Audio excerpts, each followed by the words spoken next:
en el logro de la igualdad de género se sustenta en la convicción del papel activo como una condición clave para alcanzar el desarrollo que debe desempeñar el Estado. En este contexto, las políticas públicas son una herramienta fundamental para impulsar las transformaciones hacia mayores niveles de justicia, además de expresar la decisión política de los gobiernos de avanzar en la solución de los problemas de desigualdad que afectan a las mujeres. El Consejo Estatal Electoral y de Participación Ciudadana les da la más cordial de las bienvenidas y agradece su interés en participar en esta conferencia denominada Políticas Públicas con Perspectiva de Género en el ámbito municipal. A continuación se proyectará una cápsula producida por el CEPAC titulada El voto a la mujer.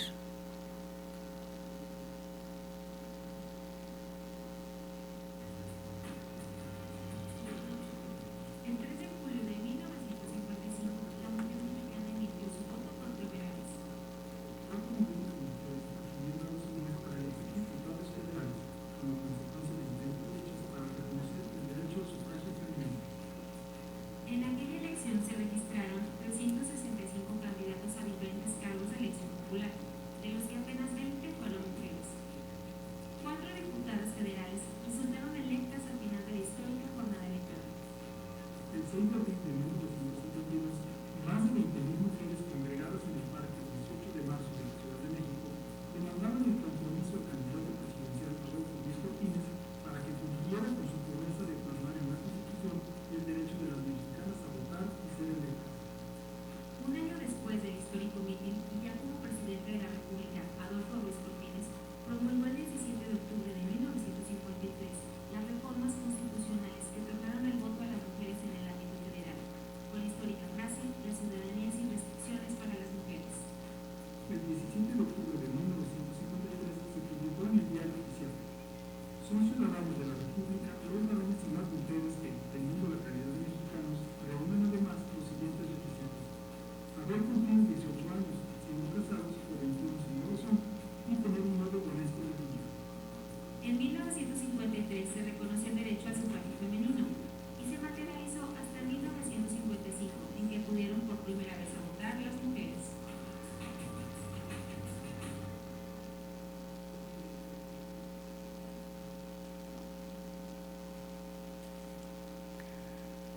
En este momento me permito solicitar a la maestra Laura Elena Fonseca Leal, consejera presidenta del Consejo Estatal Electoral y de Participación Ciudadana, nos dirija un mensaje de bienvenida.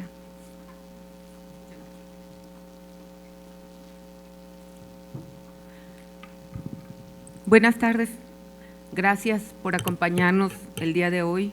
Bienvenidos al Consejo Estatal Electoral y de Participación Ciudadana. Doy la bienvenida a la maestra Roselín del Carmen Domínguez Arévalo, presidenta de la Asociación Mexicana de Consejeras Estatales Electorales.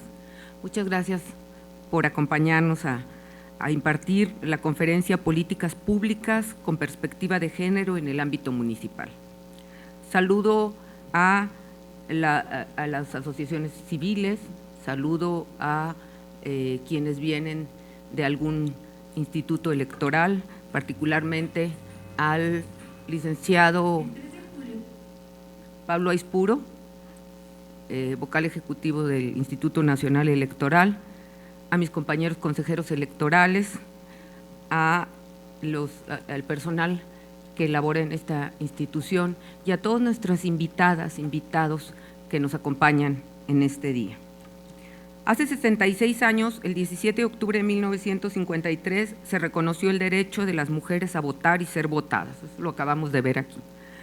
Un recorrido histórico por la vida política de México nos da cuenta que la incansable lucha de cientos de mujeres para que sus derechos sean reconocidos ha tenido que sortear diferentes obstáculos para avanzar hacia una democracia plena. Si bien los primeros acontecimientos de la participación política de las mujeres en México comenzaron a gestarse durante la Revolución Mexicana con el denominado Club de las Hijas de Cuauhtémoc, quienes se unieron a Francisco I. Madero para protestar bajo la consigna de inclusión de las mujeres en la política, no es sino hasta 1953 que se reconoce el derecho de las mujeres a votar y ser votadas. Antes de este importante acontecimiento, la sociedad civil organizada tuvo que ver incluso claudicadas diversas demandas en las que se clamaba ciudadanía, justicia y equidad política. Siendo candidato a la presidencia de la República en 1952, Adolfo Ruiz Cortines prometió ante 20,000 mujeres asistentes a un mitin de campaña la ciudadanía sin restricciones para las mujeres. Como consecuencia, el 17 de octubre de 1953 se publicó en el Diario Oficial de la Federación el nuevo texto del artículo 34 constitucional. Son ciudadanos de la República los varones y las mujeres que, teniendo la calidad de mexicanos, reúnan además los siguientes requisitos: haber cumplido 18 años siendo casados o 21 si no lo son, y tener un modo honesto de vivir. Avanzar del derecho de votar hacia el de ser votadas en un sistema inicialmente de cuotas de género hasta la paridad constitucional que al día de hoy hemos instaurado, constituye no únicamente un logro que es necesario reconocer en esta fecha tan importante, sino que representa apenas el origen de otros nuevos desafíos que el Estado mexicano y sus instituciones deberemos trabajar para lograr una democracia plenamente igualitaria. Nuestra democracia vive tiempos de acelerada transformación en las que se hace necesario hacer hincapié una y otra vez en el fortalecimiento del ejercicio de los derechos no solo político-electorales, sino del ejercicio de los derechos humanos.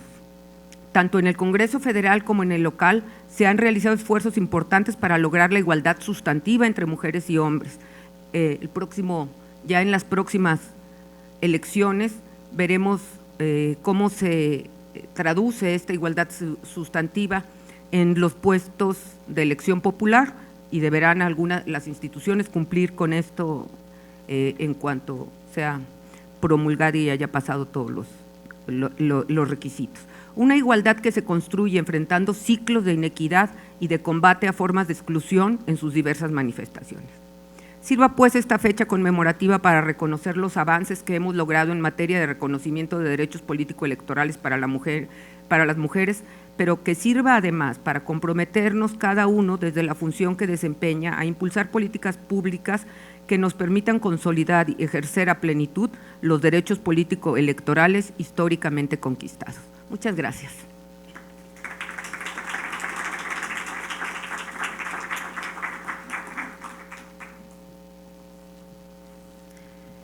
Esta conferencia responde al compromiso conjunto de las comisiones permanentes de Educación Cívica, Cultura Política y Capacitación Electoral, así como de Igualdad de Género y Violencia Política. Sin más preámbulos, les compartiré una breve reseña curricular de nuestra ponente invitada.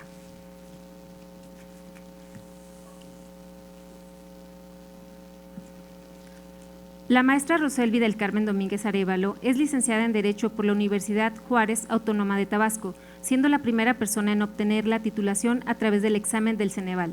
Además, obtuvo la maestría en Educación con orientación en docencia. Ha concluido sus estudios de doctorado en Derecho en el Instituto Universitario Puebla.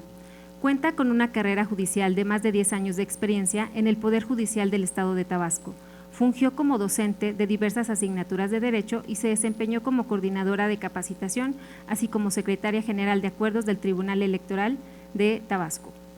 Es consejera del Instituto Electoral y de Participación Ciudadana de Tabasco desde el 1 de octubre de 2017, en donde es presidenta de la Comisión de Inclusión Social, Género y Derechos Humanos. Forma parte integrante del Consejo Consultivo del Proyecto de Integridad y Fortalecimiento de la Transparencia, coordinado por el Programa de las Naciones Unidas para el Desarrollo, la Secretaria de la Función Pública y la Agencia de los Estados Unidos para el Desarrollo Internacional. Desde el 23 de julio de 2019 fue nombrada directora general del Instituto de Investigaciones Jurídicas y Capacitación del Consejo Directivo Nacional de la Federación Mexicana de Colegios de Abogados AC. El 12 de septiembre de 2019 tomó protesta como presidenta de la Asociación Mexicana de Consejeras Estatales Electorales. Cedo el micrófono a nuestra conferencista, la maestra Roselvi Domínguez.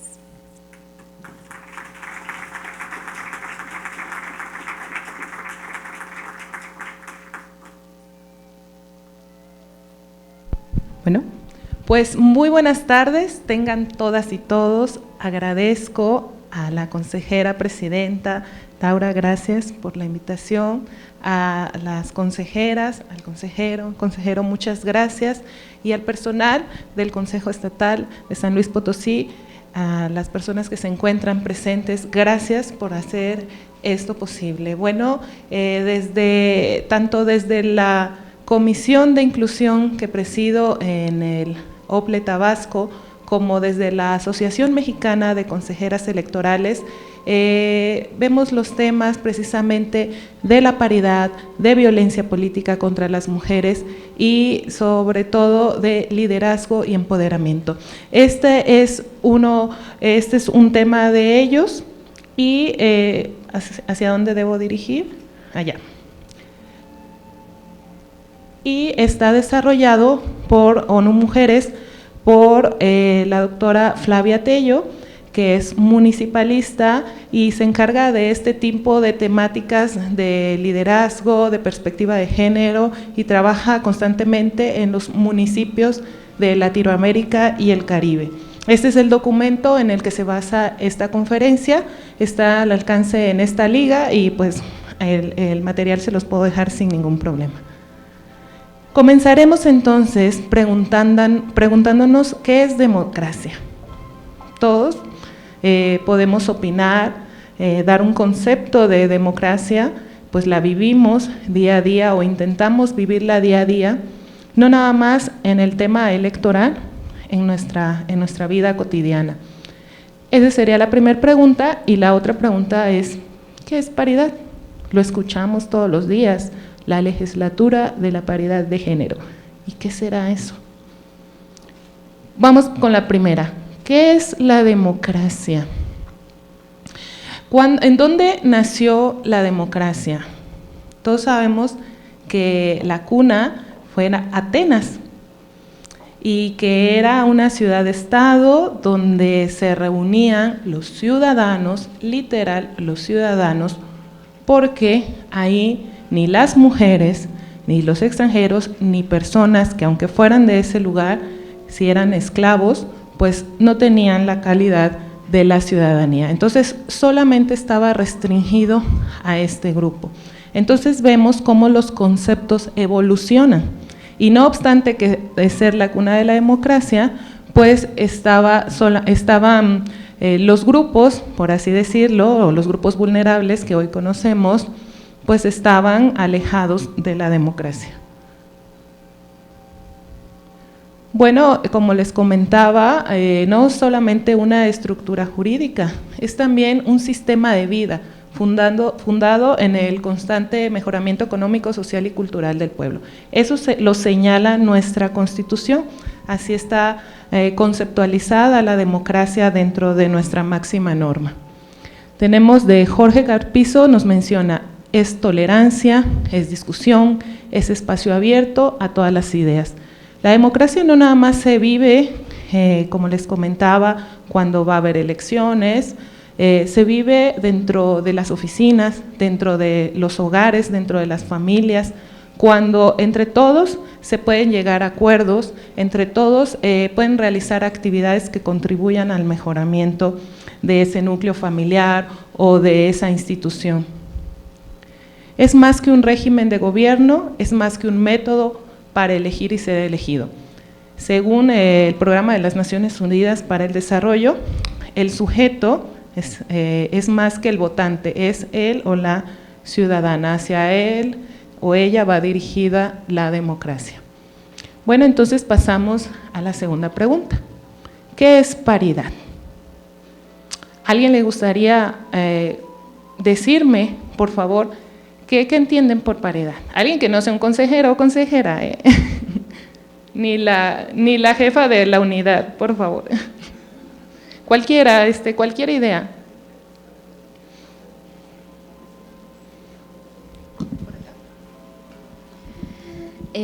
Poder contar con participación sin discriminación alguna. Entonces hablamos de espacios paritarios cuando hay mujeres y hombres en igualdad de cantidad. Vamos a dejar en pausa tantito el concepto de paridad y entramos antes a preguntarnos qué es igualdad y qué es equidad. En nuestra Constitución, el artículo 4 habla acerca de la igualdad entre hombres y mujeres, pero todos los conceptos, como vieron ese de la democracia griega, evolucionan. Entonces, a veces no se puede ser igual entre los que son desiguales. Aquí esta imagencita es muy gráfica y tenemos que estas personas están parados en igualdad de condiciones, pero ellos tienen características diferentes, lo que hace que no puedan ejercer, pues en este caso, ver un partido de la misma manera. No lo pueden hacer. ¿Por qué? Porque son distintos. Entonces, esa igualdad tiene que utilizar una herramienta que se llama equidad, que es dar a cada uno lo que le corresponda conforme a sus circunstancias particulares. Entonces, aquí vemos que ahora sí están en una igualdad y que más adelante se las voy a mencionar, una igualdad sustantiva. Y que entonces vemos que sí existe una diferencia entre la igualdad así simple, que menciona por ahí nuestra Constitución y algunas otras partes de las legislaturas, pero que no se puede ser igual entre los que son desiguales. Y como les comentaba con el tema de la democracia, pues hay criterios donde señala que las mujeres son grupos vulnerables o forman parte de grupos vulnerables, sin embargo, no puede ser considerado un grupo, porque los grupos son minorías y nosotras pues somos más del 52% de la población del país. Bueno, entonces continuamos y les quiero hacer una pregunta y de verdad contéstenmela. O sea, vamos a hacer esto dinámico para que no se me duerman. Y ya al rato atendemos el WhatsApp o el Face o el Twitter. Y le voy a preguntar qué hace usted antes de venir a la oficina. Pues,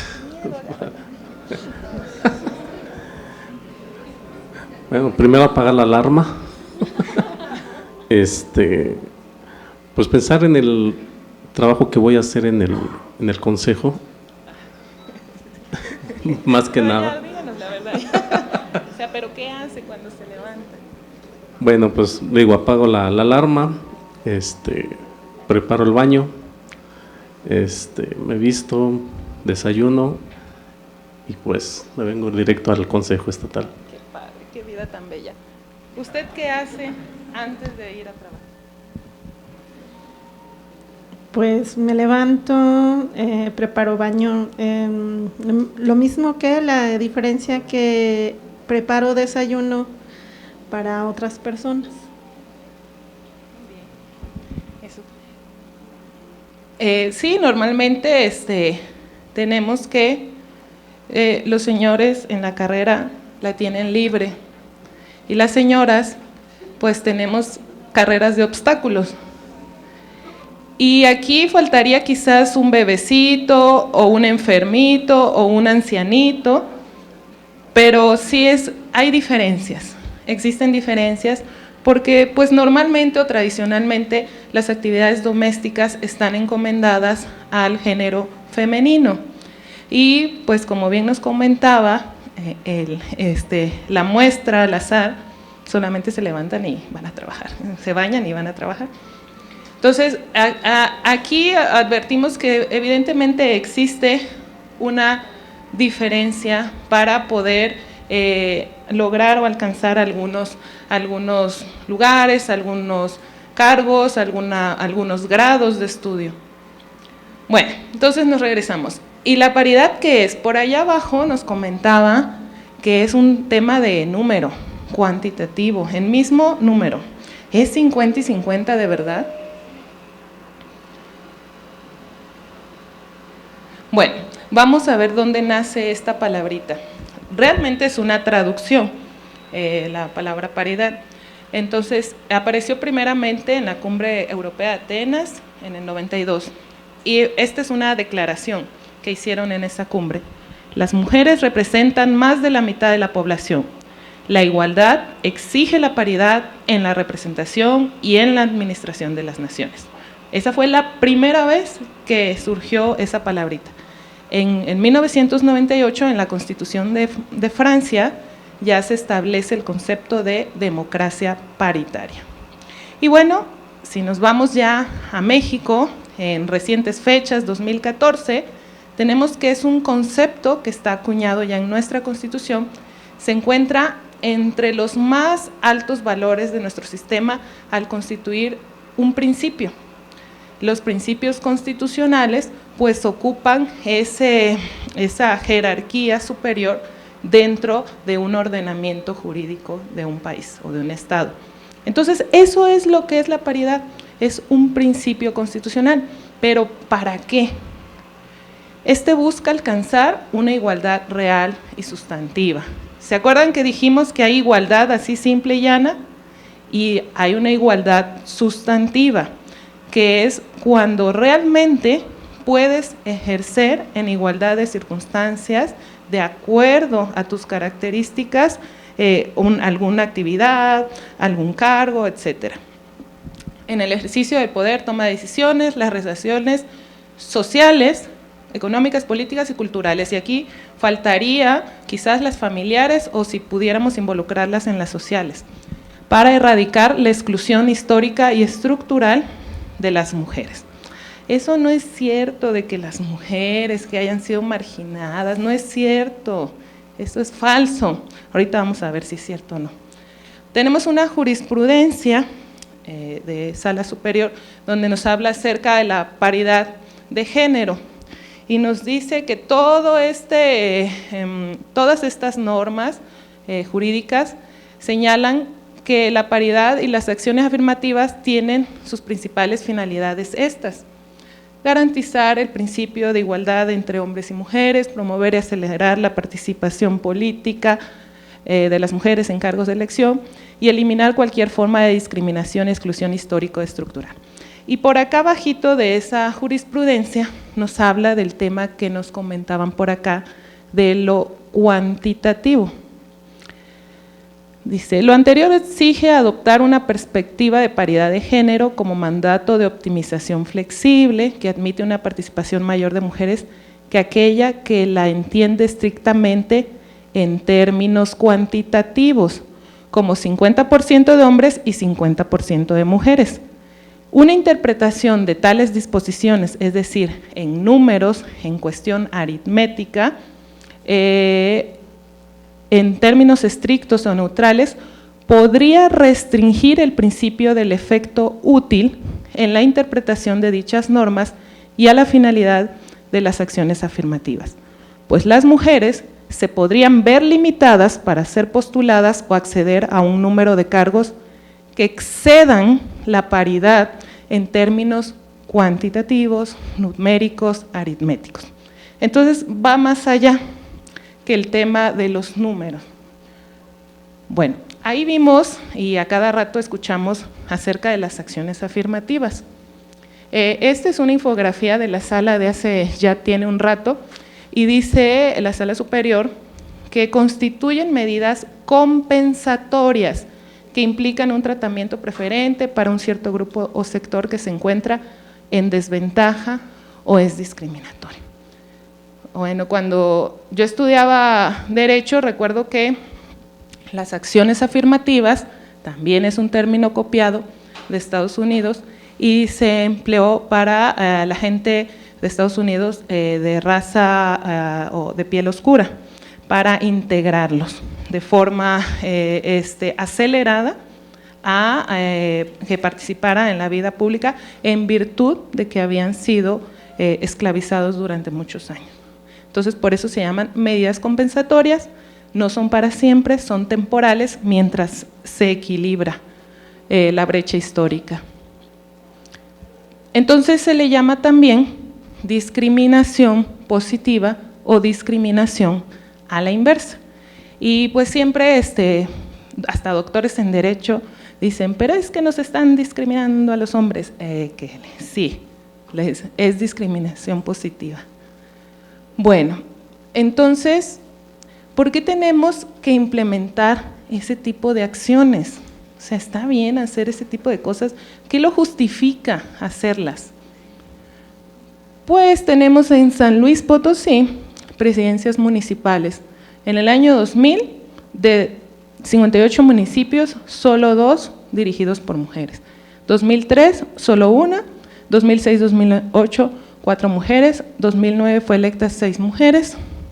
Y bueno, esto hace que cada 10 años en San Luis Potosí son electas 13 mujeres, fueron electas 13 mujeres, y el género contrario, 232. Tenemos un porcentaje de 5%. Entonces, aquí vemos que la brecha histórica es enorme, porque no es ni un porcentaje aproximado, una cuarta parte, o sea, 3/4, es ínfimo.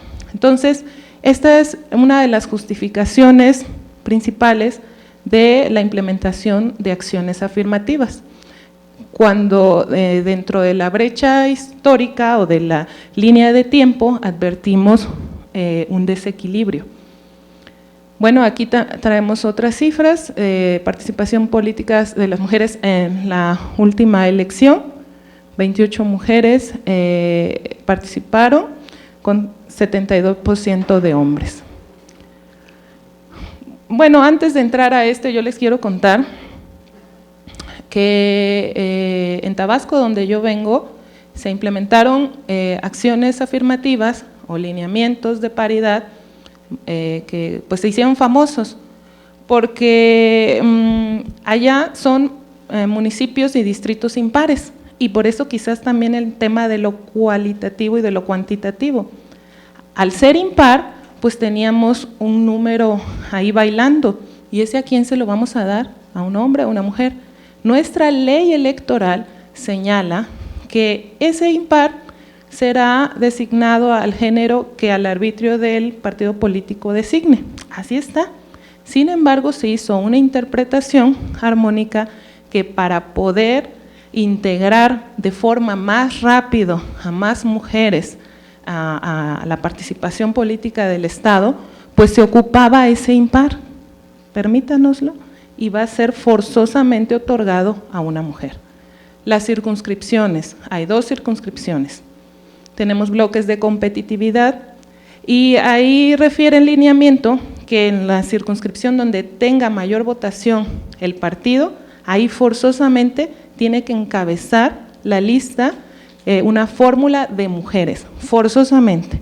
Y eso es para las asignaciones de diputaciones de representación proporcional. Hay algunas otras medidas, obviamente la alternancia, que si por ejemplo postulas presidente hombre para un ayuntamiento, el que postules para RP, el regidor o regidora, tiene que ser mujer forzosamente. Y pues como igual en la verticalidad, en la paridad vertical, pues también tenemos números impares y ahí tiene que ir forzosamente mujer. Pero ¿qué pasa si pongo mujer en ayuntamiento y mujer encabezando RP? Nada, no pasa nada. Por eso es el tema de lo cuantitativo y de lo numérico.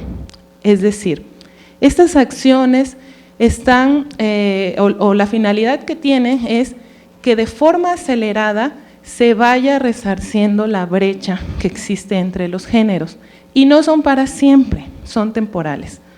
Cuando exista igualdad de condiciones para hombres y mujeres, que normalmente las mujeres estaban en lo privado y los hombres en lo público, y que ya puedan competir en igualdad de circunstancias, esas medidas o esas acciones tendrán que cesar y se competirá por lo que somos como personas, así simplemente. Pero pues no nos encontramos en ese estadio todavía.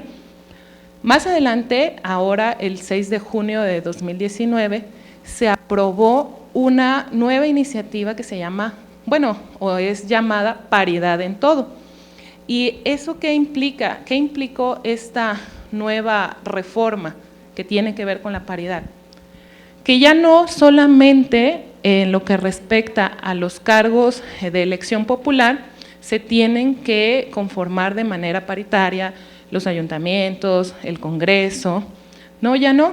Ahora los 3 poderes, es decir, el Ejecutivo, tanto federal, tanto estatal como municipal, ¿qué quiere decir? Que los titulares de, por ejemplo, el gabinete federal, del gabinete estatal o de las direcciones de un ayuntamiento, cómo tiene que estar conformado paritariamente. Esa es como la esencia de la reforma denominada paridad en todo. Es decir, vámonos al Poder Judicial. La mayoría de lo que siempre dice el Poder Judicial, pues si todas son mujeres, pues claro, porque a las mujeres les encanta ser constantes, aguantan. Entonces, la verdad que la mayoría son mujeres, pero ¿en dónde están? Son las mecanógrafas, son las actuarias, son las secretarias judiciales y quizás hasta las juezas, pero magistradas, presidentas del tribunal, bueno, hay que checarlo. Y bueno, por lo que concierne también a los órganos administrativos en el legislativo, porque ya tenemos que tienen que ser integrados de manera paritaria las diputaciones, pero ¿qué pasa con aquellos cargos dentro del Congreso que son de toma de decisiones? También tendría que incidir ahí. Bueno, y hay otros temas más. Por ejemplo, creo que aquí lo traigo. A la Corte, el 15 de octubre apenas, por fin, después de que Sala Superior en el 2015 ya había establecido la jurisprudencia de la horizontalidad en los municipios, y que la Corte primero había dicho que se había pronunciado en contra de la horizontalidad en los municipios, en base a esa reforma de paridad en todo, dijo la Corte que siempre sí va, pero si ya se está ejecutando en todo el país desde 2015, pero bueno, por fin ya se pronunció y dijo que esto es lo que les quería yo enseñar. Previamente la Corte se había considerado que los municipios solo era posible la paridad vertical, pero que específicamente para alcaldes no era posible la paridad por tratarse de puestos unipersonales. ¿Qué es eso? Que hay un solo titular, no es como en el Congreso. Pero ¿esto a qué nos puede llevar o a qué análisis o reflexión nos puede llevar? Si la Corte dice que antes tenía este criterio de que era un cargo, un puesto unipersonal, y que con base a la misma reforma de paridad en todo ya es posible porque es un cargo público, entonces la modificó en base a esta nueva reforma. Si es un puesto unipersonal, ¿qué otro puesto unipersonal ustedes identifican? Esas son las presidencias, la presidencia de la República y las gubernaturas. A menos que la gubernatura o las presidencias de la República deje de ser un cargo, pues también tendría que entrar eso. Eso todavía está aquí en el imaginario, pero pues esa reflexión sale. Bueno, entonces era lo que hablábamos, la igualdad en papel y la igualdad sustantiva. ¿Cuál es la diferencia que existe? Como les mencionaba, la igualdad sustantiva de oportunidades entre mujeres y hombres es aquella que se encuentra en los hechos y en las prácticas. Ahí sí, se ven bien bonitas el montón de números de legisladoras. Por ejemplo, en mi estado son 18 mujeres diputadas y 18 hombres. Y son 7 mujeres presidentas y 10 hombres. Son 17 municipios nada más. Bueno, ahí va más o menos. En las regidurías ni se diga, por esas acciones afirmativas que implementamos son más del 54% de regidoras. Entonces, pero, ¿qué pasa? Cuando van a un evento, esto es una cuestión muy somera, pero donde yo me puedo dar cuenta de algunas circunstancias. Cuando hay, por ejemplo, en los ayuntamientos de las 14 regidurías, hay 9 mujeres regidoras y 5 hombres, nada más, y cuando pide la foto para algún evento, 3 o 4 de las regidoras, de las 9 regidoras, dice, véngase presidente, aquí con sus mujeres tómase la foto.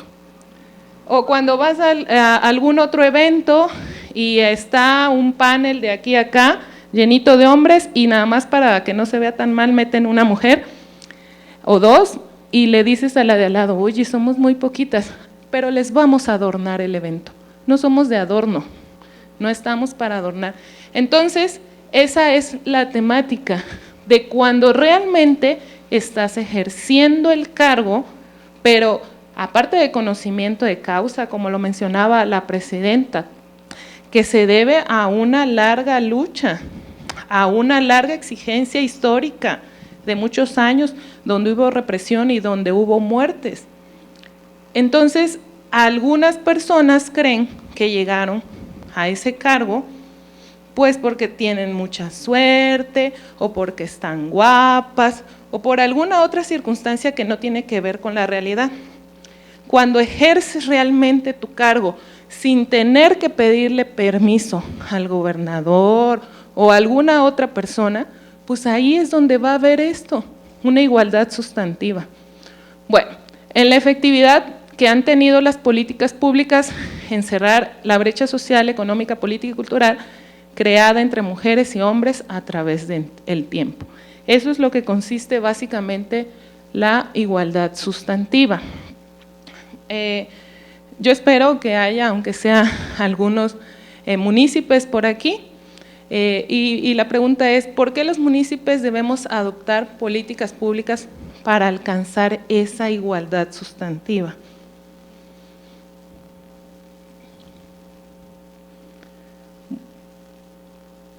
Bueno,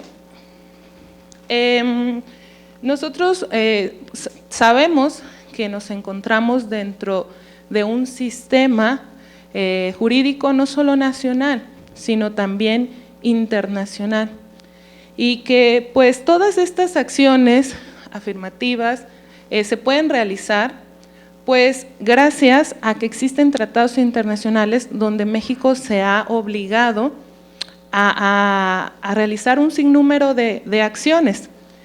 Existe también un documento que se llama Agenda 2030, que fue suscrito por el Parlatino y que sirve como guía para los estados de Latinoamérica y el Caribe.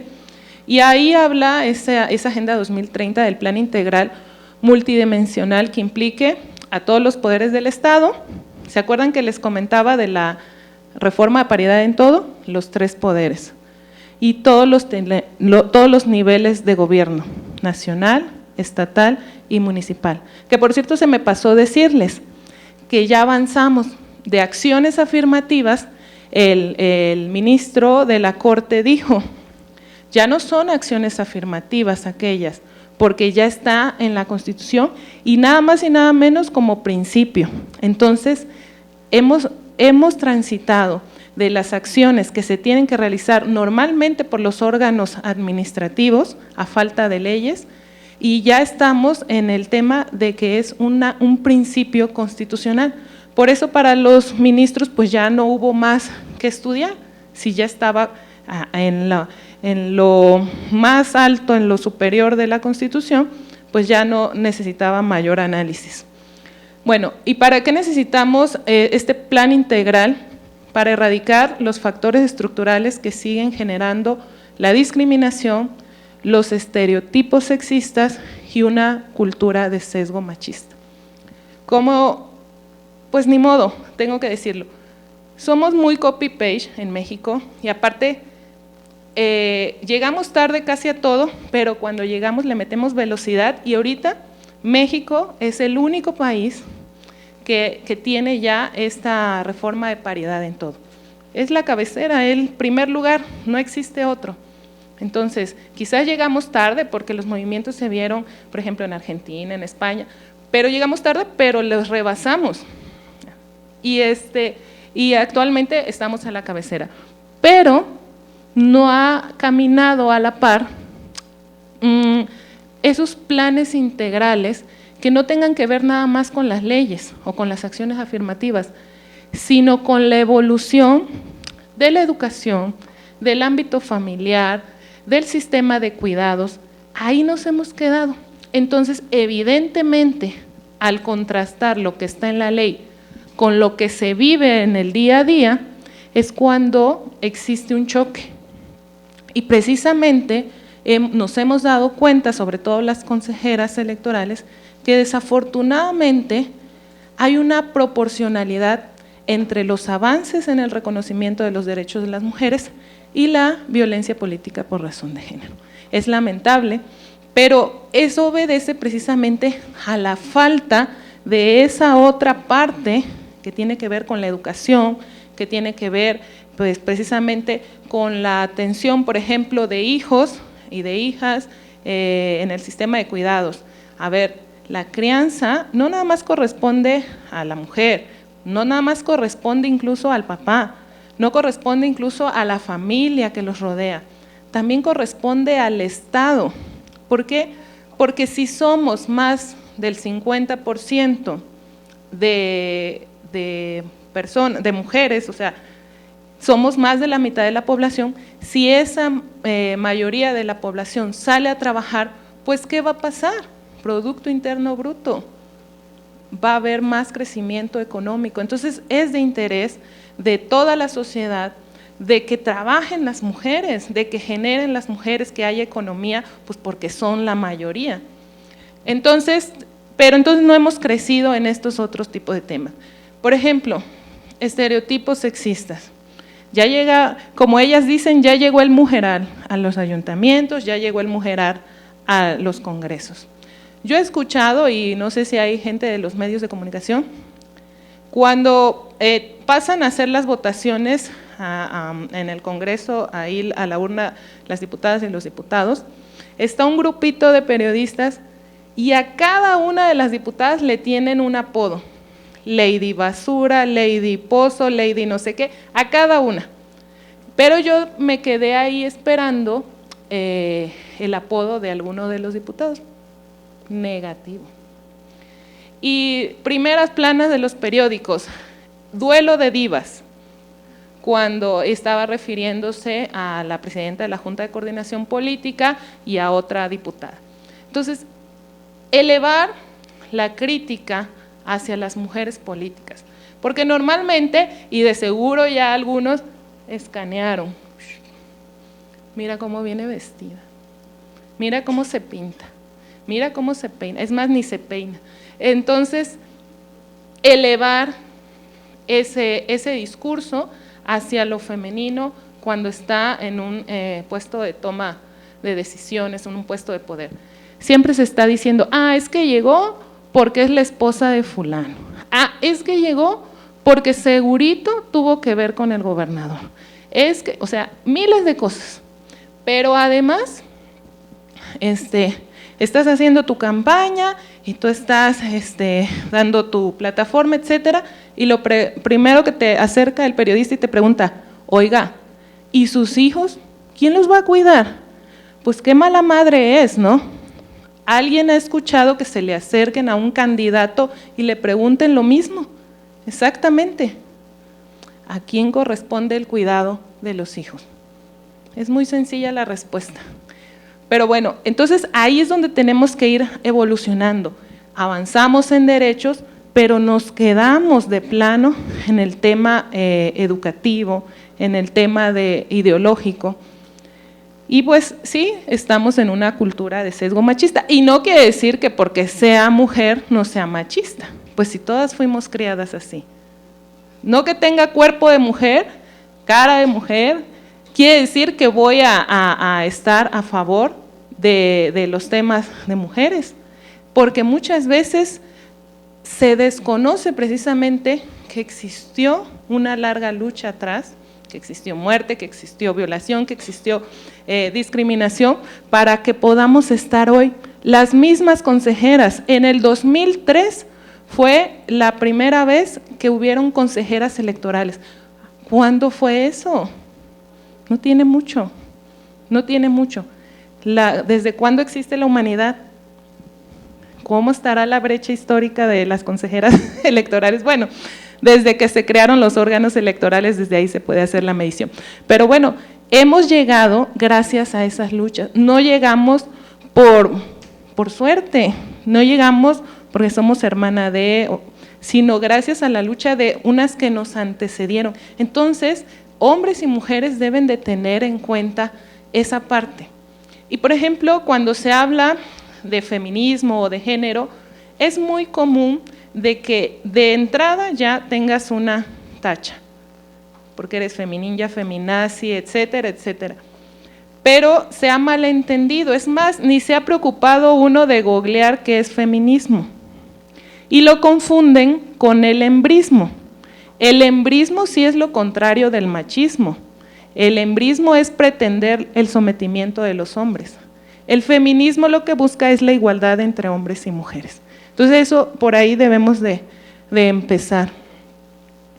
Bueno, abordaje integral para que la paridad y la igualdad sustantiva en todas las dimensiones de la vida impregnen, lo que le decía, en todas las dimensiones de la vida cotidiana, que impregnen en cada institución, en cada mecanismo, en cada política pública, en cada ley y en cada reglamento. Esto es una obligatoriedad que se marca aquí en la Agenda 2030. Es esta, la norma marco para consolidar la democracia que está en la Agenda 2030 para el Desarrollo Sostenible. Esta propone un Estado inclusivo que garantice la igualdad sustantiva de derechos entre hombres y mujeres. Bueno, vamos a ver, ¿qué es una democracia paritaria? Es una propuesta. Los que son abogados saben qué es un contrato social. Pues esta es una propuesta que convoca a un nuevo contrato basado en el reequilibrio entre los géneros con responsabilidades compartidas entre familia, Estado, sociedad y empresas. ¿Han escuchado hablar acerca de las nuevas masculinidades? Yo lo he impulsado en mi estado y resulta que voy a un curso al INE y ya las nuevas masculinidades quedaron atrás y ahora el tema son las masculinidades positivas. Ahí googleanlo a Nick Nowes, se llama Nick Nowes, la guía del aliado, la guía del buen aliado o de macho a hombre, se llama el programa que él trae. Entonces, hacia allá vamos. Si compartimos los gastos, si podemos ir a la cárcel si cometemos un delito, si las responsabilidades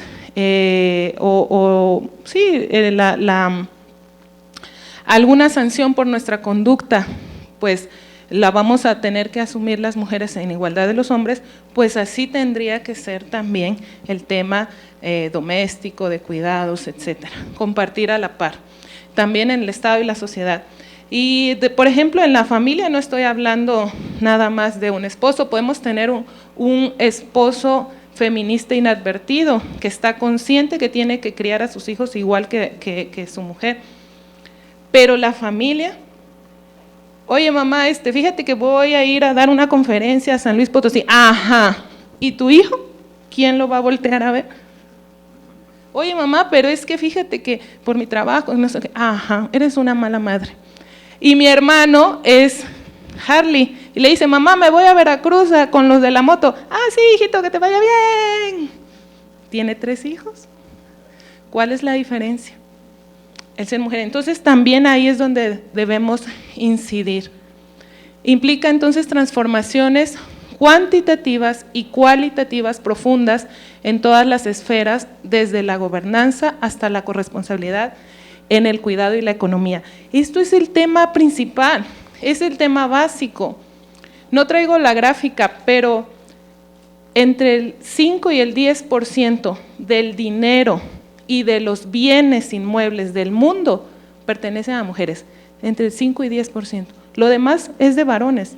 Entonces, si no tenemos esta independencia económica, lo demás es casi imposible. Y si no tenemos quien atienda este tema de cuidados, y no nada más de hijos, tal vez de padres enfermos o de padres ancianos, pues tampoco podemos generar economía.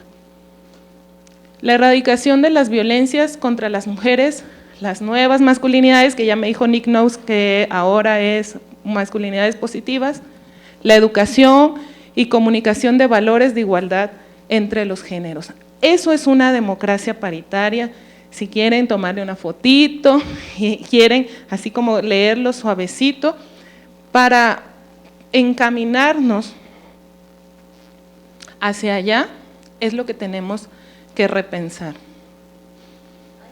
Ay, perdón.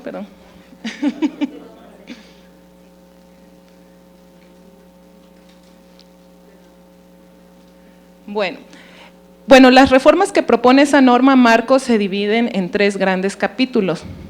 Reformas institucionales, legales y de políticas públicas para el logro de la igualdad sustantiva en el ámbito político, económico, social, cultural y civil. Ahí todavía no la armamos, pero aquí ya estamos en primer lugar, en el mundo somos el primer lugar.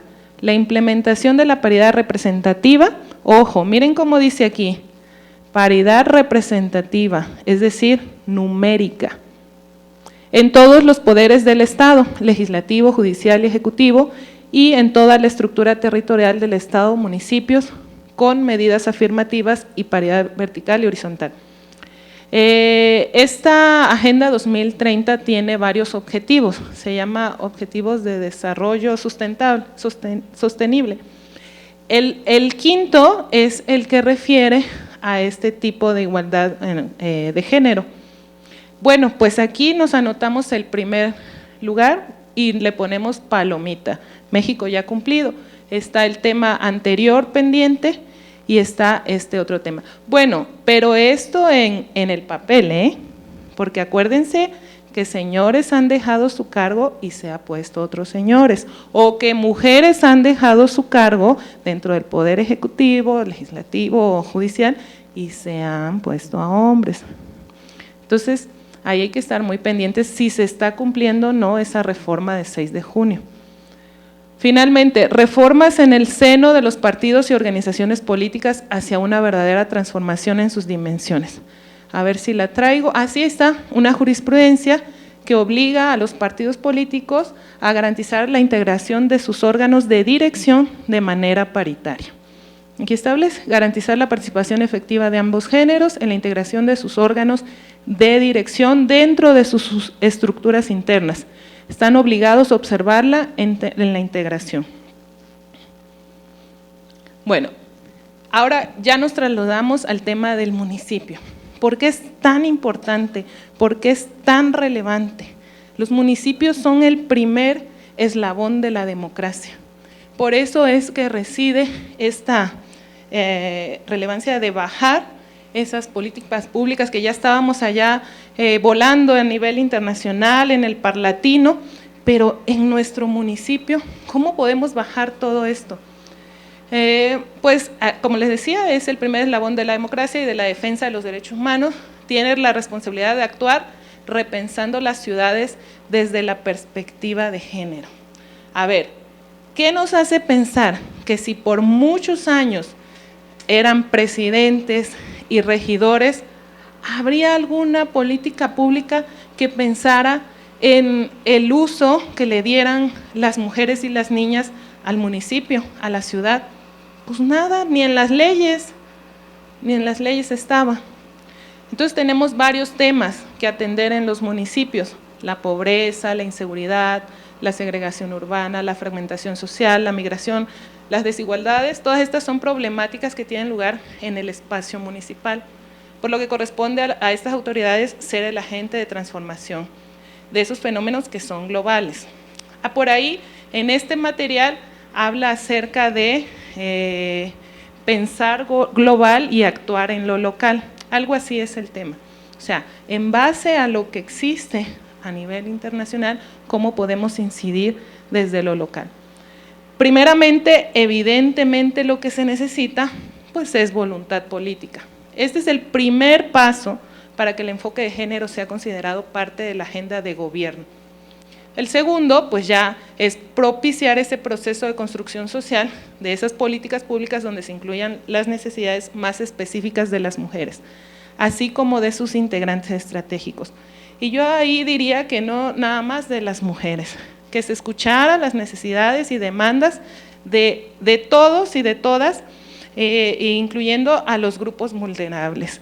Hay mujeres con discapacidad, por ejemplo, entonces podría ser una doble discriminación, ¿no?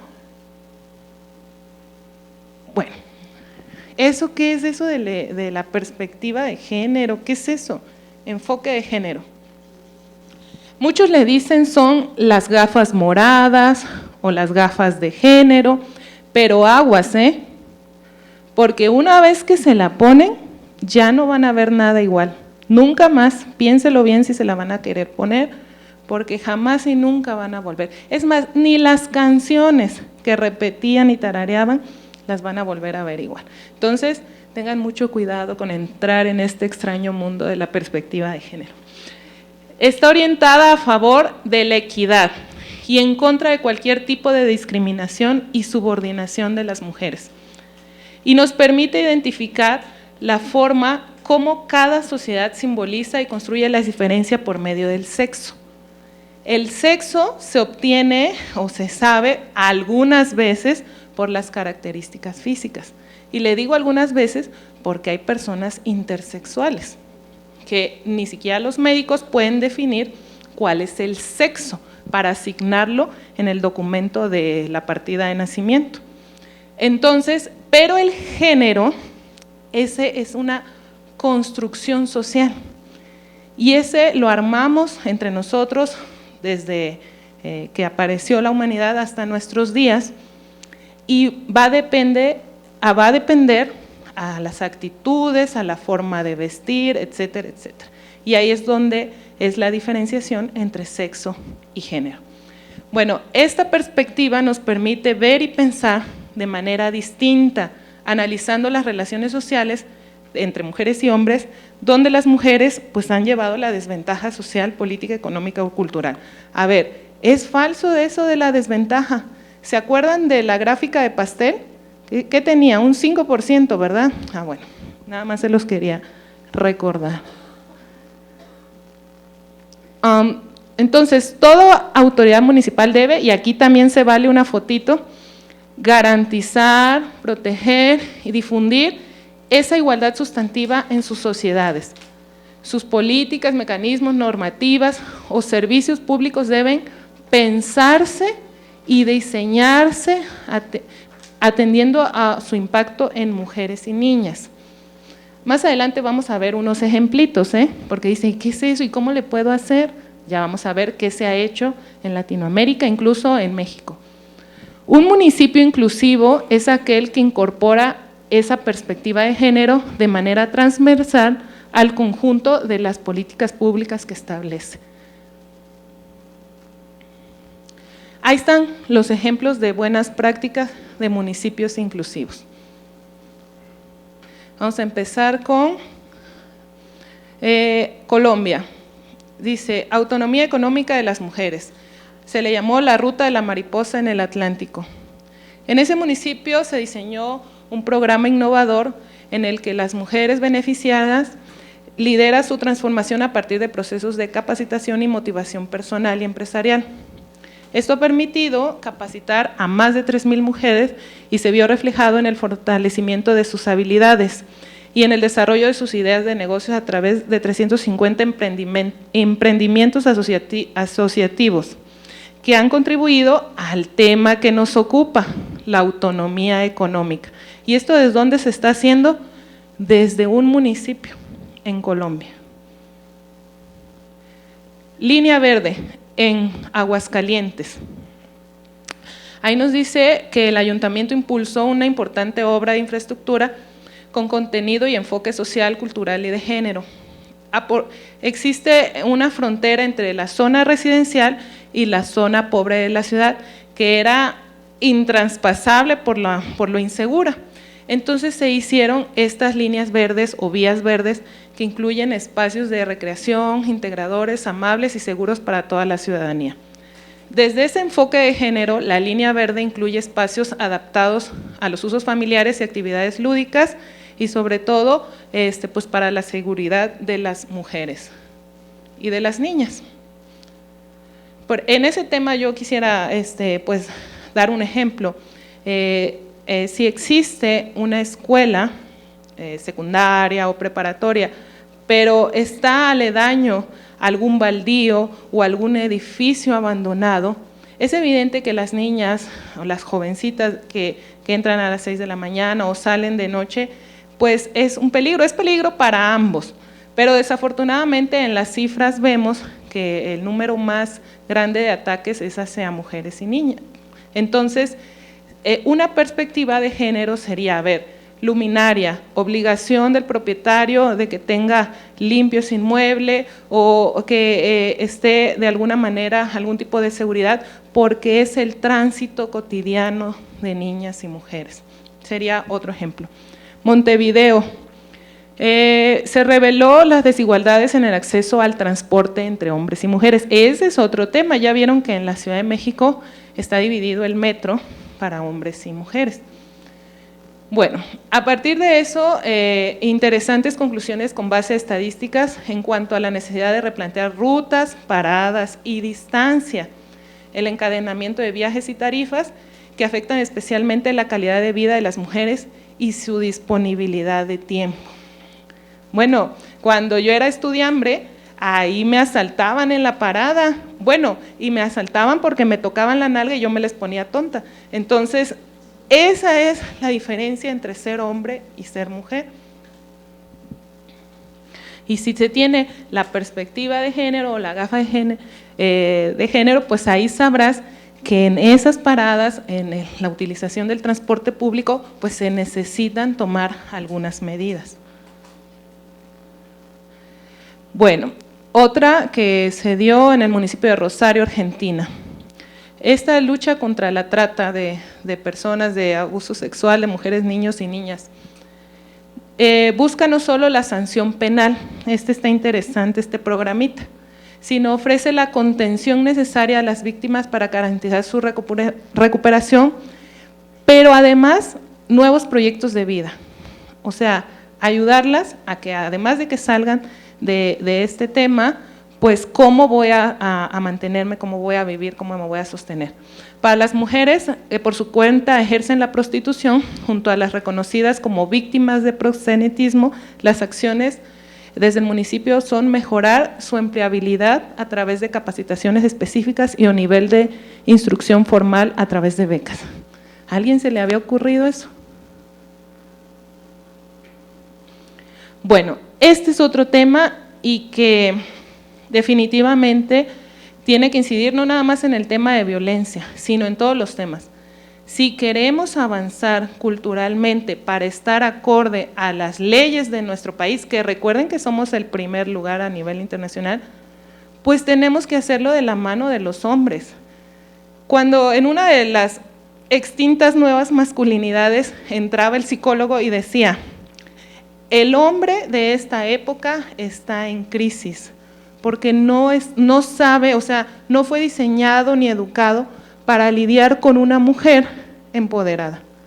Entonces, pero porque se ha puesto mucho énfasis en la educación, la capacitación, el liderazgo, el empoderamiento de las mujeres, pero los hombres se quedaron a como estaban diseñados, a cómo estaban formados, a cómo nos formaron a todos tradicionalmente. Entonces hay que voltear a ver a esa parte y capacitar y sensibilizar y llenar de talleres y este tipo de cosas a los varones. Por eso son las nuevas masculinidades o las masculinidades positivas. Y este programita voltea a ver precisamente a los victimarios. Dice, se trata de un proyecto psicosociocomunitario que atiende a hombres que ejercen violencia en el contexto de pareja. Siempre se va con la víctima, ¿no? Pero la intervención está orientada hacia 3 líneas de trabajo: reeducación individual y grupal, peritaje psicosocial y sensibilización sociocomunitaria. El propósito de esta estrategia, desarrollar un proceso de introspección en el sujeto para que pueda reconocer, concientizar y lograr la modificación de sus relaciones de pareja y relaciones sociales desde el respeto, la no violencia y la corresponsabilidad. Ese es un gran tema y yo veo que, por ejemplo, en las fiscalías, cuando se sanciona o se determina que existe violencia intrafamiliar, uno de los puntos forzosos que tiene que cumplir la persona, el hombre, es este taller famoso de nuevas masculinidades. Ese es de cajón. Bueno, alfabetización digital para mujeres en Floridablanca, Colombia. Es una capacitación orientada hacia el manejo de la informática básica, internet, redes sociales, herramientas multimedia para que conozcan y aprendan a utilizar la tecnología como aliada en la realización de las actividades que forman parte de la agenda de las mujeres organizadas. El tema de las mujeres organizadas o de las redes de mujeres también forma parte de esta evolución hacia su empoderamiento. Bueno, entonces, ¿qué decíamos? ¿Qué ocupamos? Número 1, hay municipios aquí, voluntad y compromiso político. Eso es lo primero que se necesita. Segundo, apostar por planes de igualdad de largo plazo e impacto sostenible. Sensibilización y capacitación forzosas, institucionalizar el enfoque de género. Pues los tratados internacionales nos dicen que forzosamente, además de los institutos de la mujer o de las secretarías de la mujer, tiene que haber en cada institución, aunque sea una unidad de género, que atienda todos estos temas, pues no se está cumpliendo en la mayoría de las instituciones. Transversalizar el enfoque de género. Esas son las 10 recomendaciones elementales para un municipio inclusivo. Incorporar presupuestos participativos y sensibles a género. Tenemos el discurso a favor del género, a favor de las mujeres, pero reducimos el presupuesto para las secretarías o para las DAMS, bueno, allá son las direcciones municipales, ¿no?, de atención a la mujer. Entonces no hay correlación entre el discurso y el hecho. Desarrollar auditorías de género, desarrollar indicadores de género, promover y favorecer la participación femenina en el poder municipal y promover, lo que les comentaba, la asociación de mujeres y conectar agendas. Precisamente la Asociación Mexicana de Consejeras Electorales, a la que pertenezco, se formó en el 2003 porque les decía que antes nunca había habido mujeres consejeras. Entonces, cuando hacen un encuentro de consejeras y consejeros en Veracruz, ellas comienzan a platicar tímidamente y se empiezan a dar cuenta que lo que ellas estaban pasando o padeciendo en cada uno de esos institutos, pues era lo mismo que le pasaba a la de Tijuana que a la de Chetumal. Exactamente igual, pues como nunca había habido una mujer, es más, los partidos políticos le dijeron a mi presidenta que no sabían qué iban a hacer con ella porque no sabían cómo hablar con una mujer, así de plano, porque nunca había habido una presidenta. Entonces, es muy difícil la aceptación, ¿no?, por parte de quienes están acostumbrados a que sean dirigidos normalmente por hombres, ahora tenga que llegar una mujer y bueno, si bien les va, le avientan las actas para que las firmen nada más, si bien les va, le corren la cortesía de hacerles saber los acuerdos que tomaron los demás, si bien les va. Entonces, esa asociación de consejeras se formó precisamente para unirse. El acta de 2003 no habla de sororidad todavía, pero de lo que se lee ahí se advierte que esa era la esencia, por qué se iban a juntar y evidentemente para ver los temas electorales, pero ya de una forma organizada en redes. Ahora sí que se juntaron para tener más fuerza, porque estaban muy débiles, era una consejera en algunos estados, entonces necesitaron esta agrupación o esta conformación de redes para fortalecerse y bueno, ahora somos 92, eran 12, ahora somos 92 y en algunos institutos electorales la mayoría son mujeres, entonces se ha evolucionado bastante en ese tema. Esta es la que decía la frase, pensar globalmente y actuar localmente. Bueno, estos son algunos ejemplos, estas son mis redes, tengo entendido, existe ahorita un espacio de preguntas y respuestas. Muchísimas gracias por su atención. Que no pregunten nada.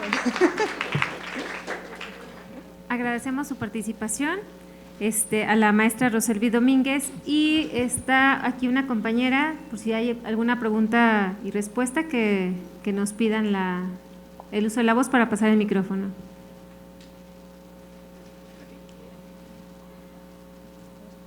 ¿No? aquí.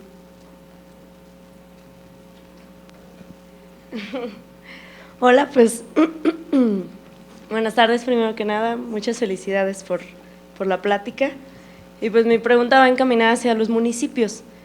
¿Qué sanciones o qué medidas? Porque por ejemplo, bueno, yo vengo del municipio de Soledad Graciano Sánchez, ahí pues estamos en paridad de género, en mujeres y hombres, pero pues desgraciadamente se sigue viviendo mucha violencia política, o sea, incluso en comentarios, en sesiones de cabildo, en cosas así que a lo mejor ellos lo ven como pues minúsculo, pues todas las mujeres lo sentimos, pero lo que comentabas de cómo pues ellas lo ven así de no, pues somos las chicas del presidente o somos las a que adornamos el evento.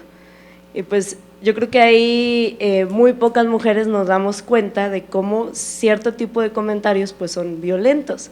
Entonces, ¿qué recomiendas tú como para seguir cambiando esa perspectiva tanto en las mujeres y los hombres y pues qué sanciones dentro de las políticas públicas se pueden implementar, a pesar de que existe un protocolo de seguimiento de las sanciones? Pues ahora sí que a veces pues no todas se atreven a denunciar o pues vas y denuncias y vuelves a sufrir la doble victimización. Bueno, como bien mencionabas, existe una normalización o naturalización. Todos fuimos creados de esa manera. Entonces no alcanzamos a ver, por eso les decía de las gafas. Una vez que te la pones, empiezas a darte cuenta de ese tipo de violencia. Desde la más sutil, así de que, o a ver mamacita, permíteme, o que tú estás aquí tratando de hablar y no te conceden la palabra, y por ahí susurras tu idea y el otro te la cacha y él la saca y ya queda como el más inteligente y el más ocurrente. Apropiación de ideas, chistes sexistas, etcétera, etcétera. Pues todas conocen los violentómetros, ¿no? Cómo va desde lo más sutil hasta lo más terrible que es el feminicidio, ¿no? Entonces, primeramente el tema de la sensibilización, de la educación, de la capacitación. Y número 2, tenemos carencia de leyes en el tema de violencia política por razón de género. Perdón, no investigué ese tema en San Luis Potosí, pero si alguien me puede decir si existe regulado de alguna manera administrativa o penalmente la violencia política. Pero como tal, que esté penado o que esté establecido un procedimiento para sancionarlo, no se preocupen, hay muchos estados que no está, y donde está no ha funcionado muy bien todavía. Entonces, a falta de leyes, como bien mencionaban, los observatorios hacen protocolos. Existe un protocolo nacional, pero fíjense que lo que debe de hacer el protocolo realmente, antes de hacer un protocolo bien bonito, es sacar convenios de colaboración interinstitucional. Que a ver, ¿quiénes son los que nos ayudan así de inmediato? La Fiscalía, el IEM, el Instituto Estatal de la Mujer o la misma policía.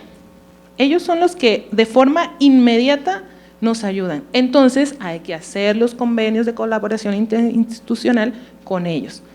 El IEM no nada más te puede ayudar en las asesorías jurídicas, en llevar el asunto, sino también te puede ayudar en la contención. Por ejemplo, víctimas que no se atreven ni a salir de su cama por la manera en que los amenazaron. Entonces llega alguien, un psicólogo, una psicóloga, a por lo menos tratar de que salga de ese episodio, de esa crisis. Las policías son las que nos han logrado dar custodio, cuando es necesario la custodia, y pues evidentemente la Fiscalía para empezar el trámite de alguna denuncia. No vamos a denunciar por violencia política por razón de género porque no está en el catálogo de leyes penales, y el derecho penal todos saben que no puede haber ya se me olvidó, o sea, no se tiene que estar exactamente en la figura penal para que pueda proceder. Entonces, pero si hay amenazas, o sea, si hay lesiones, si hay irrupción de las oficinas, si hay irrupción de las casas, hay secuestros express, hay lesiones, y eso es lo que se tiene que denunciar. No vas a llegar, vengo a denunciar violencia política. Y bueno, ya en el tema de la función, en el cargo, precisamente en el ámbito municipal es donde mayor violencia política se da contra las síndicas, contra las regidoras, contra las mismas presidentas municipales. Tenemos casos que no han dejado que lleguen, y cuando lleguen les queman los carros allá abajo, les pegan mantas de que las viejas solo sirven para coger y que aquí mandan los huevones y cosas así, se han visto en el siglo XXI.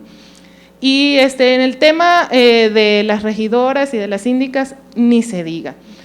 Se tuvo un caso muy mencionado donde el presidente le redujo la dieta a una regidora y aparte no se la pagó. Entonces la Sala Superior condenó a que le pagara todo lo que le debía. ¿Y qué hizo? En una sesión de cabildo obviamente pública, en una bolsa negra, metió billetes de baja denominación de 50 y de 20, y ahí delante de todos, como se estaba desarrollando la sesión, era el cumplimiento de la sentencia de Sala Superior, y se lo aventó ahí, en sus pies, todo el dinero. Él creía que se iba a aventar a recoger el dinero así, en el piso, pero bueno, son temas que se siguen dando. Pues ¿hace cuánto fue que escuchamos, bueno, la escuché en una sentencia de sala especializada, que un candidato decía de que los machetes en esa comunidad lo que servían era para dar chingas a las mujeres. Una situación así que también llegó a una sentencia de sala superior, pero hacen referencia precisamente a las mujeres que les están estorbando o que les están cuestionando o que no los están dejando actuar de la manera tan libre que quisieran, y por eso es que es en ese ámbito municipal donde mayormente se da la violencia política. Bueno, cuando se trata de violencia política ya de una mujer en funciones, es un juicio ciudadano ante el Tribunal Electoral, es lo que se tiene que desarrollar. Sí. ¿Alguien más? Un comentario. En la cuestión ahorita de lo que están hablando me interesa mucho, que es la cuestión municipal. Yo en mi caso trabajo en una universidad pública. Yo lo que observo en las universidades públicas, y es mayormente es mayoritariamente con hombres, porque son ingenierías, entonces hay un 75% de hombres, 25% de mujeres. En estos aspectos, y lo vemos también aquí mismo en la autónoma cuando se pasa por ingenierías, la situación que sucede, que a lo mejor, bueno, no, como no es de aquí, pues no lo conoce, pero los demás conocen qué pasa cuando una mujer pasa por ingenierías. Entonces, esos aspectos que a lo mejor es la gritería, como que ya se normaliza. La cuestión aquí es estos procesos que se están viendo a nivel municipal, cómo los estamos también bajando. Hablamos de masculinidades, nuevas masculinidades, de lo positivo, y habría que empezar para poder cambiar esto de que estamos viendo acá arriba, pues desde muy abajo, la cuestión educativa desde kinder, y no en tanto en decir, en el empoderamiento en la mujer es una parte, pero la educación en el hombre es la otra, y es la cuestión, porque si no también estamos, así como nosotros nos victimizan, ellos, yo lo noto con mis estudiantes hombres, tenemos pláticas de género y ellos se sienten agredidos en relación a que si desde chiquitos han estado teniendo una concepción de lo que es ser un hombre, pues no se las voy a cambiar a los 18 años, después de estar 18, 20 años viviendo de esa manera. Y ya para cambiársela a nivel municipal, cuando ya una persona tiene 30, 40, 50, 60, pues es más complicado. O sea, ahí el proceso considero que viene, y estas masculinidades tendrían que venir, nuevas masculinidades positivas, pues desde abajo. Es un comentario nada más. Sí, totalmente de acuerdo, y de verdad aplaudo porque estoy satisfecha, fue comprendido lo que dije. Definitivamente la educación. Entonces, ¿qué estamos haciendo con este tipo de conferencias, con este tipo de talleres? Pues lo que estamos haciendo es empujar a que las nuevas generaciones en un periodo de tiempo determinado o quizás indeterminado puedan llegar a esa igualdad de circunstancias, a esa competencia sin ver si es hombre o si es mujer, a no tener que estar cubriendo cuotas de género, pero definitivamente es desde la crianza, y no nada más de niños, la crianza de niños, de niñas y niños, porque crías en roles, crías en estereotipos, entonces desde ahí, y no porque sea mujer, no voy a criar de forma machista, entonces también hay que hacer ese análisis, porque hago diferenciación al momento que educo a mi hijo varón y a mi hija mujer, entonces totalmente de acuerdo contigo.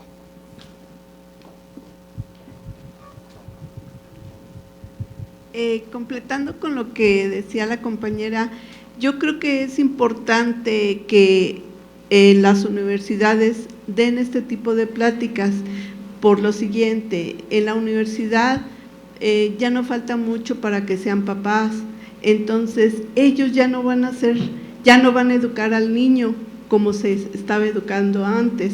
Yo lo digo porque tengo una hija que tiene un niño de 4 años y no lo educa, es hombre y no lo está educando como se estaba educando antes. Y muchas veces sí, yo digo, Caro, pero dice, mamá, es diferente, o sea, ya no es como cuando te educaron a ti. Y sí, es cierto, a pesar de que pues yo también voy a estas pláticas y defiendo a las mujeres y todo, pero trae uno arraigado esa crianza, ellos ya no. Entonces, si desde la universidad empezamos con todo esto, cuando ellos tengan hijos, va a ser diferente la crianza de sus hijos. Sí, esa es la idea de que cuando vimos esta metodología integral, era en todos los ámbitos.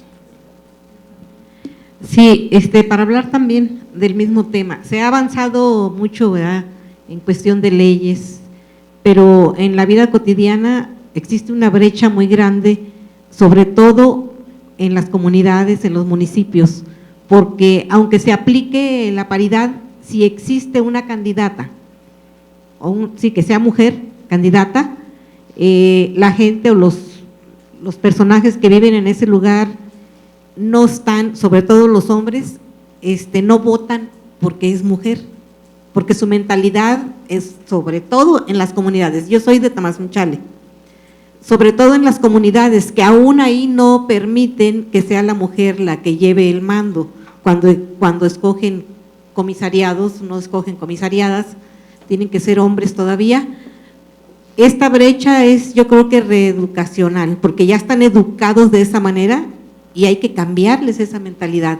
Esa es la brecha, yo creo, más difícil, porque podrán salir 5 mujeres candidatas, pero si no se les va a apoyar con el voto por la sencilla razón de que son mujeres, ese es un problema también que se nos presenta muy grande. Ahí habría que buscar mecanismos de reeducación, porque sí es cierto, ¿verdad?, que ahorita se está educando a los niños de diferente forma, pero entonces tendría que pasar más tiempo, más años para lograr ese objetivo. Sí, muchas gracias por el comentario. Como se decía, desde la educación ahí es donde nos hemos quedado atrasados y definitivamente, por ejemplo, ahora que celebrábamos el Día Internacional de la Niña, que por ejemplo, si tú a tu hija le estás diciendo constantemente, ay, qué niña tan bonita, ay, qué guapa estás, ella va a creer que ese es su valor principal, es por lo que vale, si es bonito o no. Pero si tú le dices, oye, eres inteligente, eres activa, eres fuerte, eres creativa, entonces ahí se va cambiando la mentalidad. Porque en el tema de la votación por mujeres, no nada más los hombres no votan por ellas, también las mujeres no votan por ellas, pero es precisamente por lo que han estado comentando. Traemos enraigada una cultura patriarcal, ¿cómo se llama? Androcentrista, etcétera. Entonces, esa es la temática. Pero con este tipo de acciones, con la evolución de la ley y con la capacitación y la sensibilización, lo que vamos buscando es, bueno, si bien no podemos lograr desenraigar toda la cultura que ya tenemos ni la educación, nuestras nuevas generaciones tienen que ir avanzando. Bueno, Bueno, yo antes que nada la felicito, ¿verdad? Porque estuvo muy completo su exposición, ¿verdad? Y yo me voy a concretar de la Huasteca, ¿verdad? También yo soy de una comunidad de Tamazunchale y donde me doy cuenta que el hombre es el que tiene el mandato. Si él dice vas a votar por esta, las mujeres están muy sujetas al hombre, ¿verdad?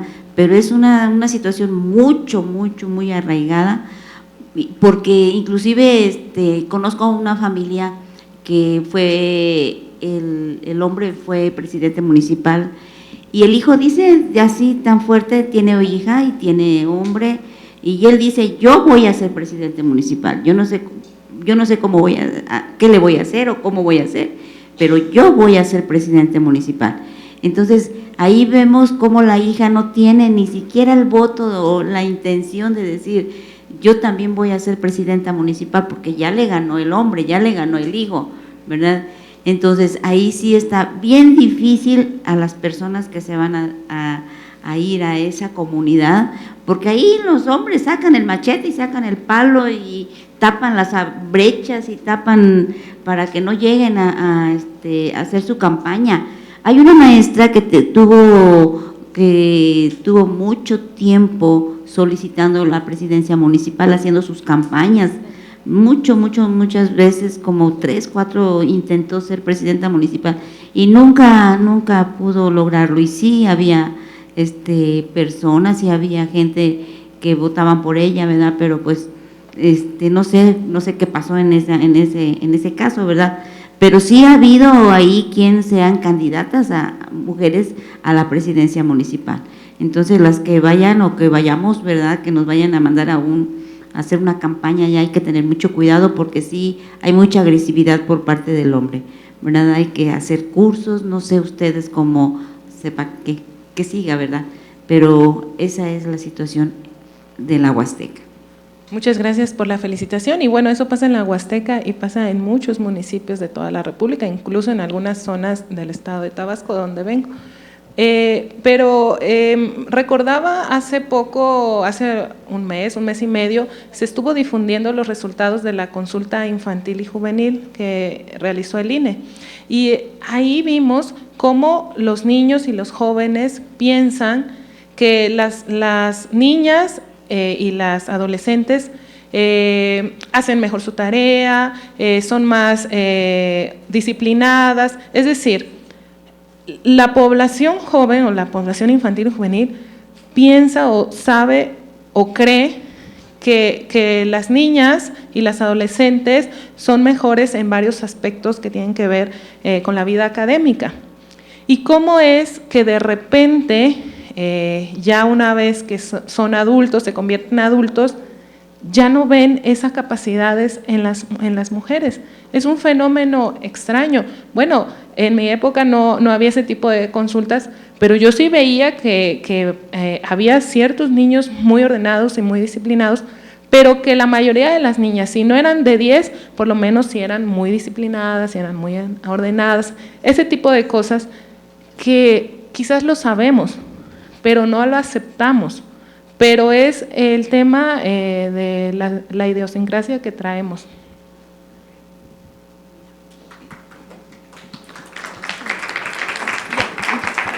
Yo creo que ya damos espacio a una última intervención. Muchas gracias. Bueno, buenas tardes. Yo quería nada más comentarle algo que tiene que ver con una brecha generacional que a veces no observamos, pero no como una queja, sino al contrario, como reconociendo su habilidad como oradora para poder transmitir este tipo de ideas, que la verdad es que es muy difícil que en nuestro país o ciertas personas acepten este tipo de comentarios.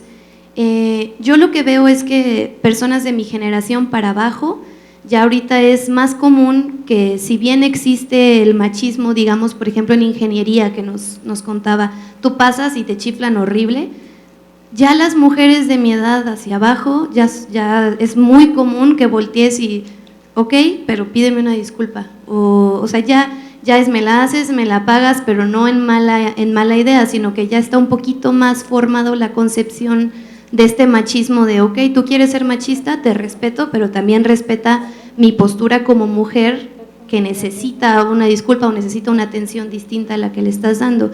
Yo nada más quería hacer este comentario porque a veces es un poco más difícil ponerse a la defensiva o pedir respeto cuando la brecha generacional es más grande y entonces es un adulto o una persona mayor la que te está agrediendo, ¿no?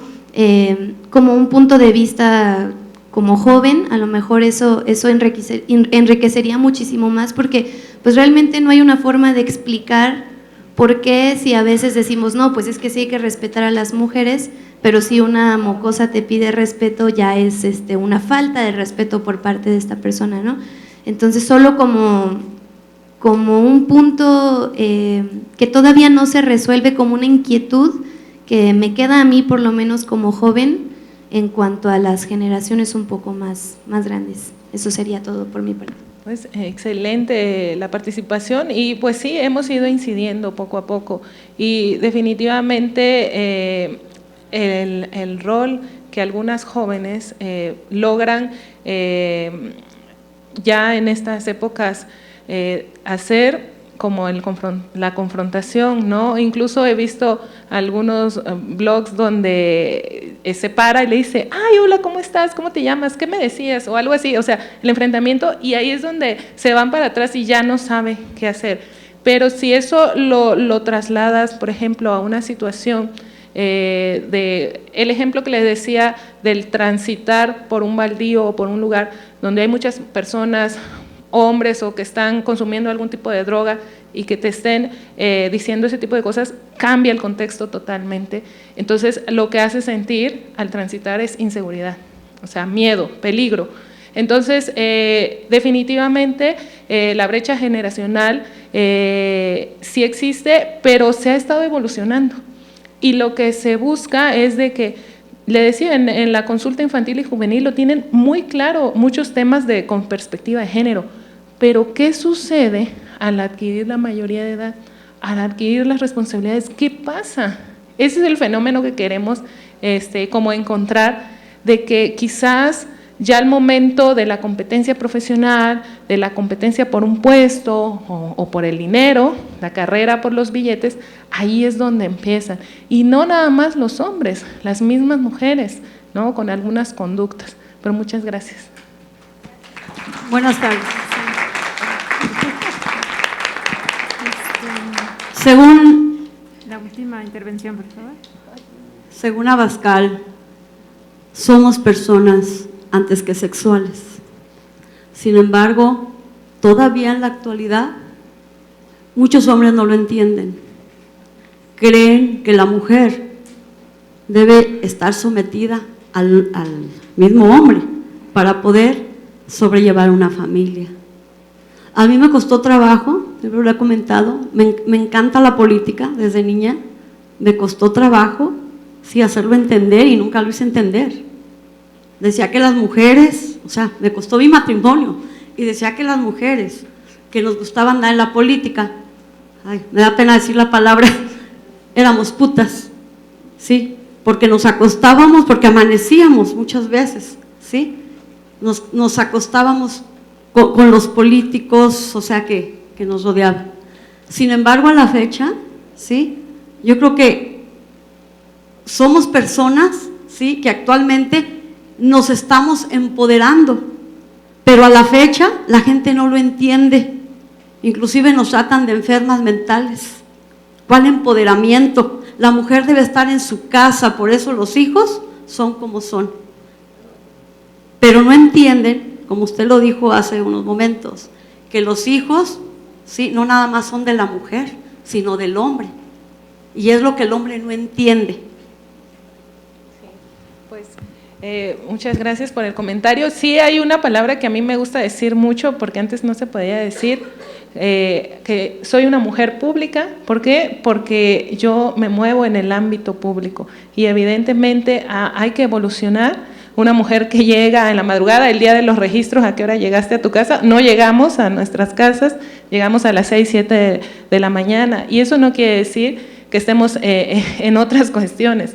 Quiere decir que estamos involucradas en la toma de decisiones que van a incidir directamente en la vida democrática de un Estado o de un país. Y pues definitivamente tenemos que ir evolucionando en cuanto a esas ideas.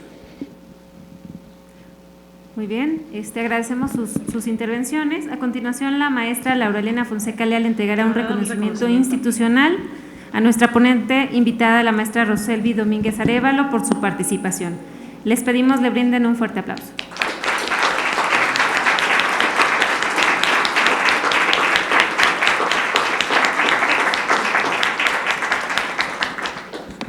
El Consejo Estatal Electoral y de Participación Ciudadana les agradece su presencia y les desea que tengan una excelente tarde.